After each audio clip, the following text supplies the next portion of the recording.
पनवेल तालुक्यातील देहरंग गावात अवैध गौण खनिज उत्खननाचे गंभीर प्रकरण समोर आले आहे।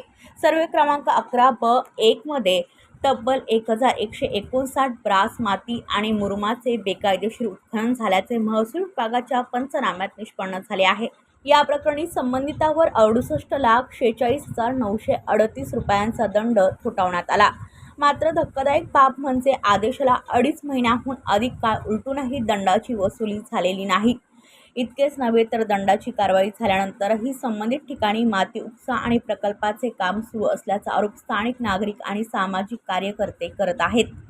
यामुळे अप्पर तहसीलदार आणि संबंधित मंडळ अधिकारी बिल्डरवर मेहरबान आहेत का असा सवाल उपस्थित केला जात आहे। दंडाचा आदेश देऊनही अवैध कामे थांबली नसल्याने महसूल प्रशासनाच्या कार्यपद्धतीवर प्रश्नचिन्ह निर्माण झाले आहे। या प्रकरणात संबंधित अधिकाऱ्यांची चौकशी करून निलंबनाची कारवाई करावी, अवैध उत्खनन तात्काळ बंद करावे, तसंच JCB, पोकलेन आणि डंपर जप्त करून गुन्हा दाखल करावा अशी मागणी आता जोर धरत आहे। आता या संपूर्ण प्रकरणात महसूल मंत्री काय भूमिका घेतात याकडे संपूर्ण पनवेल तालुक्याचे लक्ष लागले आहे। दंड मारूनही माती उपसा सुरूच, बिल्डरवर महसूल अधिकाऱ्यांची मेहरबानी, 68 लाखांचा दंड, वसुली शून्य। देहरंग उत्खनन प्रकरणात कोणाला वाचवले जाते?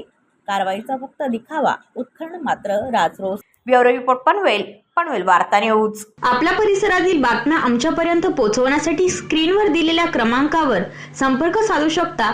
दूरध्वनी क्रमांक 8652414343।